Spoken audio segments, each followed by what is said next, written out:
Once again. It's James here from Riley's Autos. Just come to look at this Toyota.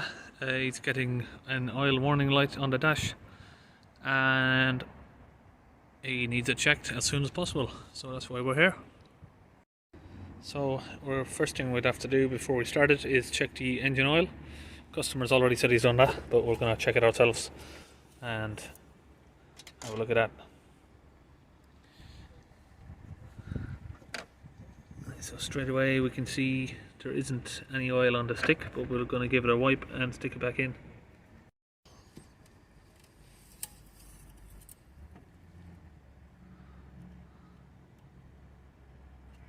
So we're getting, I think this might have been the confusion he was having.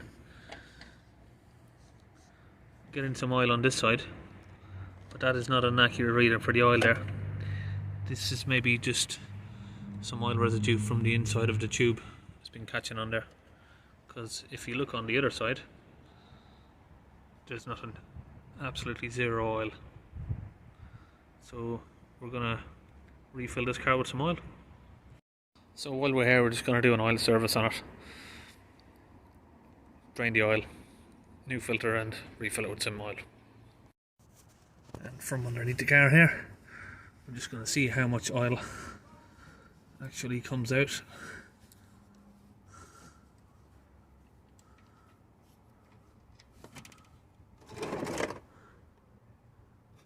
As you can see there, it's not a very good colour, so it's a better idea to just change the oil while we're here.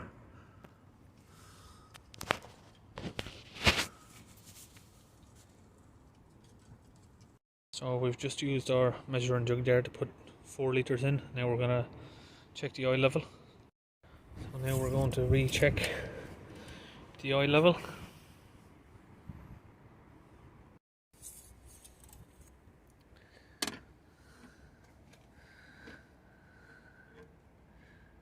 See that? It's quite clear because it's fresh oil.